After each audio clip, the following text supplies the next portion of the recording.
I'm pitmaster Bryan Furman. I'm here from Atlanta, Georgia, and we're doing a lecture, Thermodynamics of BBQ at Harvard University. I usually start fire with cardboard and wood, but I've learned that it's a lot easier, like when you're training or like people at home, it's easier for them to learn with charcoal. So I just use like the regular Kingsford. So you just take this paper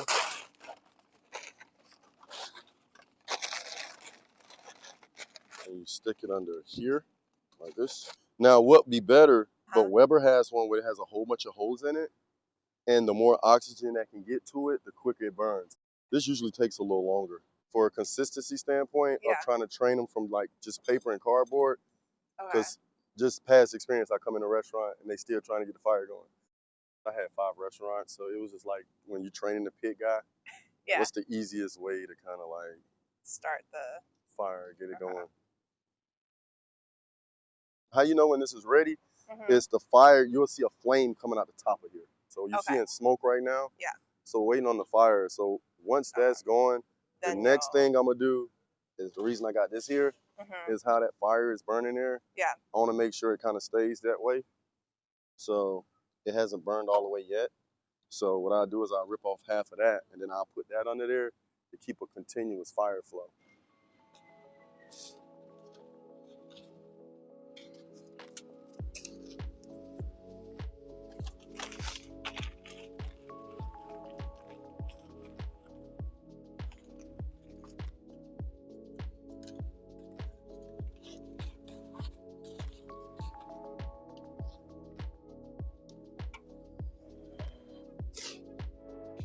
In terms of the wood, so what are you looking for? I think this is cherry. Yeah. Yeah. This is cherry because of color. It's cherry, so it's got a sugar base to it, so it's sweet when it burns. With ribs and chicken, it's perfect. Also, oak wood is good because it has a very high BTU base. Okay. So it's good for laying as a foundation, and then putting like the cherry or lighter wood, cherry, pecan, on top of that. So you might mix the woods. I do a mix. At my restaurant, I use a mix. I use cherry, pecan, and oak. You see under there? Yeah. How it's white on the bottom? Yeah. And then it's gonna gradually move its way up. Okay. So like, you can see from here, but like you can see that it's red up in the top right here. Like, I don't know if you can get down there and see it. Good. Oh, you yeah, see the there fire you go. there? Yeah. Oh, so the fire is right there right now. So then once it gets up here, it'll be flaming out the top. Okay. So you kind of could see a little bit the flame. Yeah, I can see like little sparks. Yeah, you can see a little bit of the flame right now.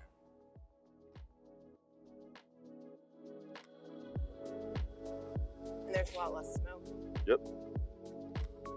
And so basically what I'll do with this is I'll put a good wood pile down and I will pour that on top of the wood. And I'll put them on top.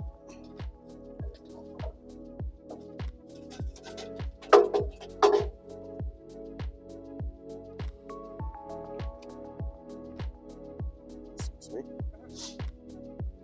And you feel free to close it. Like, you don't have to keep it open just because I'm here. Oh no, in the beginning I just kind of want to keep it open so it can get oxygen. Okay. Burning, then I'll close it.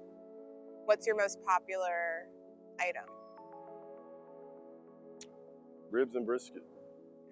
Ribs and brisket. Time. So you said ribs. What, you wanted 4 or 5 hours? 4 hours. Like, some of them not even gonna take 4 hours. Okay. But I just like to be ahead. Depends on the thickness. Yeah. And how long does brisket take? From this past weekend, we put those briskets on at 10 o'clock that night, and they were ready at 10 the next morning. Wow, okay. 12 hours. Substantially longer. And then you mentioned whole hogs. How long does that take? Depends on the weight of the hog. I've cooked a hog in 9, 10 hours, and I've cooked one in like 15. Controlling the fire and the heat is gonna be the most important part throughout anything. As long as you know how to shut a smoker down, shut the exhaust and the heat off, or if it's cooking too fast, because like I done cooked on a whole bunch of different pieces of equipment, and it's all the same when it comes to the fire. This sand is at 2 something already up here.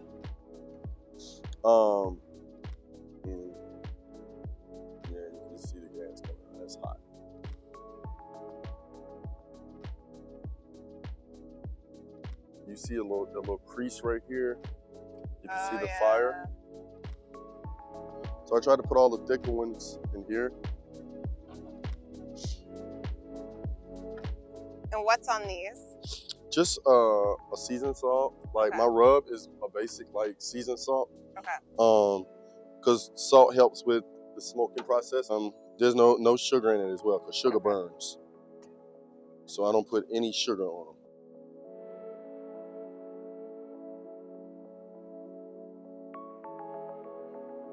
And so eventually will you close these or no? I'll leave them open the whole time. Okay.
Is it hollow underneath all of these? Yes, it's hollow.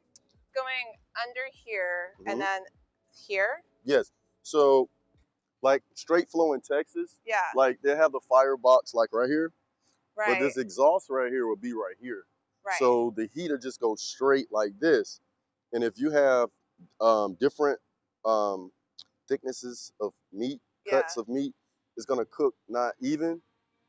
So with this being a reverse flow, that plate here, the fire goes here and it forces it to come here, but the exhaust forces it to come back. So the meat get hit twice instead of once. Right. And so that's what makes it a reverse flow smoker. But they don't have the plate all the way over here. So now instead of knowing that the heat will come this way and then go this way, you're gonna have heat coming out of here because you got fire coming here. Yeah.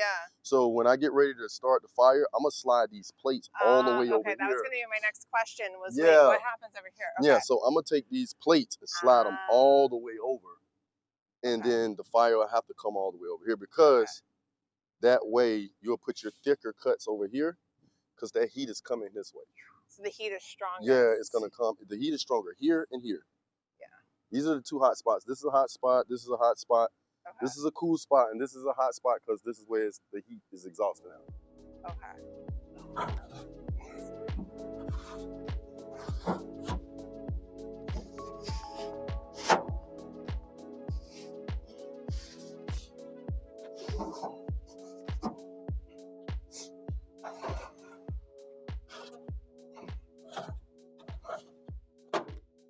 In terms of like knowing if something is too hot or not, how do you smell?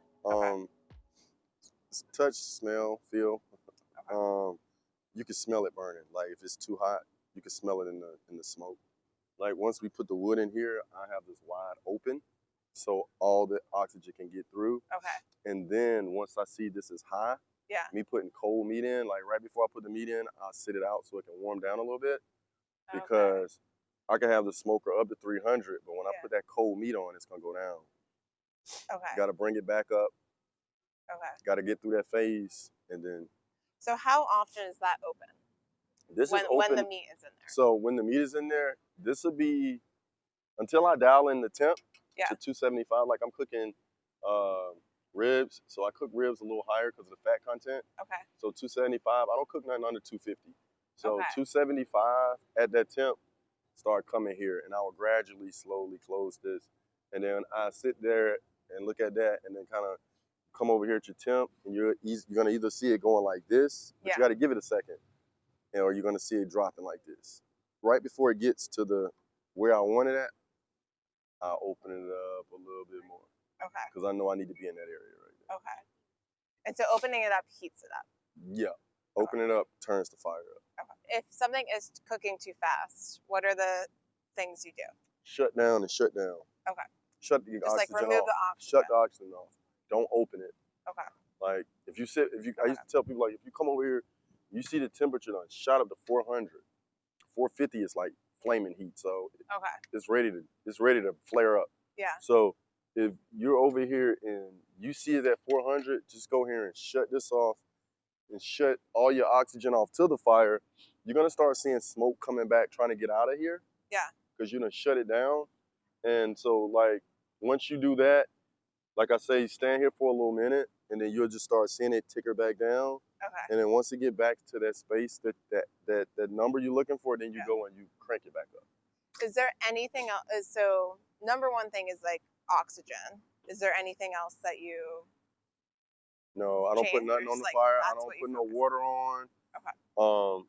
I don't do any of that. I always tell people the first mistake is, first of all, don't open it. Okay. Just burn your meat. Okay. Don't open it. And second, because you contain the fire. You keep it here. Okay. Once you go opening, yeah, you're giving the flame out. You get burned, grease here, and especially what a lot of people think of is water.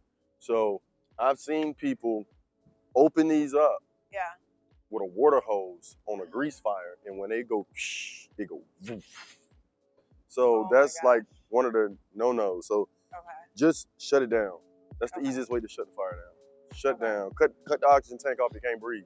Okay.